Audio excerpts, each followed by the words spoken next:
There's a chickadee calling now. Oh, that's a blue jay. We had a bald eagle. Crows overhead. Kind of fun to just look at your birds in your own yard and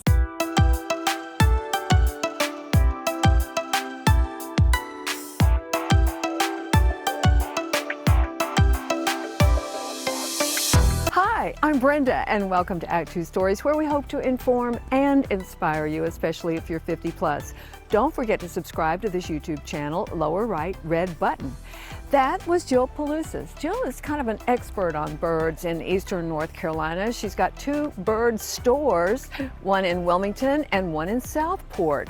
And she's such a great resource for those of us who love birds. Now, if you haven't tried bird watching lately, or at all, it's time to try something new. So let's go to Jill's backyard and get 5 tips for bird watching. Some of them you may not have thought of. Also at the end, we'll have some great resources for you. I'm constantly looking for movement, and that's the best way that I find birds. So I'm scanning with my binoculars constantly and looking for something out of place, but mostly it's the movement. One of the best ways to really get a good look at a bird is to see it move and fly in somewhere. Follow it where it flies into and then it perches, you get a really good look. Look at everything you could look at about that bird at the time. So does it have an eye ring, a color around its eye? What does the beak look like? What is its posture like? Is it smaller or bigger than a robin, say? So take it all in. Don't immediately look at the bird and go straight to the bird book, because you might only have 10 seconds or 20 seconds with that bird, and the book will be there later. Morning is best, and you don't have to be the early bird to see all the birds, but if you can get up a little earlier, maybe 8, 9, you'll have less activity in the hottest or the middle part of the day.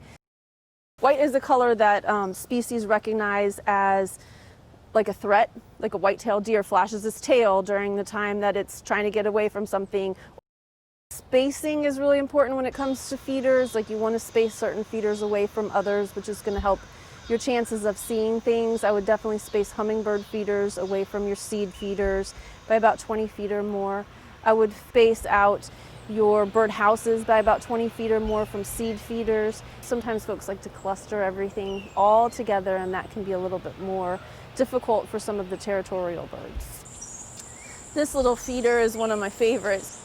My advice to newer birders is just to have a moment with nature and just enjoy that. There's no rule that says you have to identify that bird.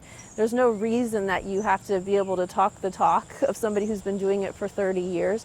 Just have that moment and that ability to just have a little calm, especially now with COVID. We need that peacefulness that birds can bring to our lives.